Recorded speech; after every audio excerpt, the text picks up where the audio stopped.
اس وقت P T I رہنما نے ہمیں جوائن کیا ہے، اسد قیصر نے، ان سے بات کریں گے۔ اسد صاحب بہت شکریہ آپ کے وقت کا۔ اعظم سواتی کو ایک بار پھر گرفتار کر لیا گیا ہے، کیا کہیں گے آپ؟ پی ٹی آئی کا کیا رد عمل ہے اس پر؟ دیکھیں، یہ اس وقت ملک میں کوئی جمہوریت نہیں ہے، ملک میں مارشل لا ہے اور اس نے ایک قانون اور آئین کی دھجیاں بکھیر دی ہیں۔ یہ جتنا کر سکتے ہیں کرے، یہ جتنا چاہتے ہیں کہ دبائے، لیکن اس کے ہاتھ میں کچھ نہیں جائے گا۔ ہم بھرپور مذمت کرتے ہیں اس کا اور مطالبہ کرتے ہیں کہ اس کو رہا کرے، اور اگر اس دفعہ اس کے خلاف کوئی اس قسم کی حرکت ہوئی اور یہ قانون والا کر انہوں نے کوئی کام کیا تو پھر ہم سے بھی گلہ نہ کرے، ہمیں جوال سے نہ لگائے، ٹھیک ہے؟ بس ہو گیا ہے۔ اسد قیصر صاحب، ہم یہ تو دیکھ رہے ہیں کہ قانون کے مطابق ان کی گرفتاری عمل میں آئی ہے، لیکن جیسا کہ اعظم سواتی نے بھی کہا کہ قانون کے مطابق انہیں گرفتار کیا جا رہا ہے، وہ گرفتاری اسی لیے دے رہے ہیں، لیکن کیا ہم یہ ایکسپیکٹ کریں کہ اعظم سواتی کے ساتھ جو سلوک پہلے کیا گیا وہی سلوک اب بھی کیا جا سکتا ہے؟ میں دیکھیں کہ مجھے امید ہے جو قانون کے مطابق وہی ہوگا۔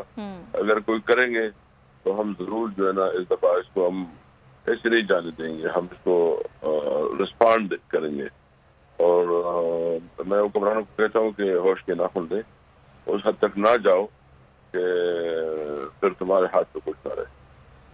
ٹھیک ہے اسد قیصر صاحب، جیسا کہ بظاہر یہی لگتا ہے کہ انتقامی کارروائی کا اور سیاسی کارروائی کا نشانہ بنایا جا رہا ہے تمام ہی پی ٹی آئی کے جو رہنما ہیں ان کو، تو ہم ایکسپیکٹ کر سکتے ہیں کہ مزید بھی اس طرح کی گرفتاریاں آنے والے دنوں میں عمل میں آئیں گی؟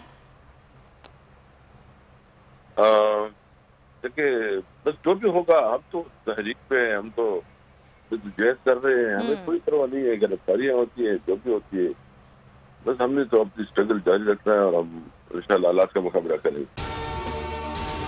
اگر آپ کو یہ ویڈیو پسند آئی تو لائک پر کلک کریں۔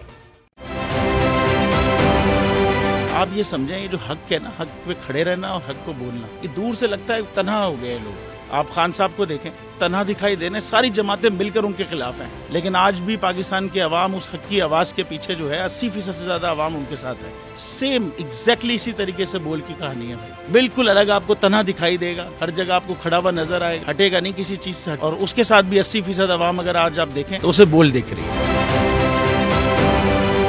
جعلی کیس ہے نا، یہ ہم پہ اس وقت بنائے گئے تھے جب حکومت یہی تھی، انہی لوگوں کی حکومت تھی نا، اور یہ جعلی کیس، ان کو میں نہیں کہہ رہا اس کیس کو جعلی کیس، ان کو پاکستان میں کیا پوری دنیا میں ایک ایسا شکایت کنندہ نہیں ملا، ایک ایسا کمپلیننٹ نہیں ملا جس نے یہ کہا ہو کہ ہمارے ساتھ فراڈ ہوا ہے۔ تو یہ خود ہی بن گئے کمپلیننٹ، اور یہ خود ہی انہوں نے خود ہی انویسٹیگیشن کی، اس کی خود ہی تفتیش بھی کی، یعنی کہ کمپلیننٹ بھی ہے، انویسٹیگیشن آفیسر بھی ہے، اور ان دا اینڈ انہوں نے پھر اس کے باوجود یہ کورٹ میں جمع کرایا کہ جی یہ کیس جعلی کیس تھا، اور اس میں کسی قسم جو کچھ ایگزیکٹ کر رہا تھا سب لیگل۔ یہ میری بات نہیں ہے، یہ ان کے انویسٹیگیشن آفیسر کی بات۔ سب سے زیادہ ویوز اور سب سے زیادہ ریٹنگ کے ساتھ بول آج بھی رہا نمبر 1 پر۔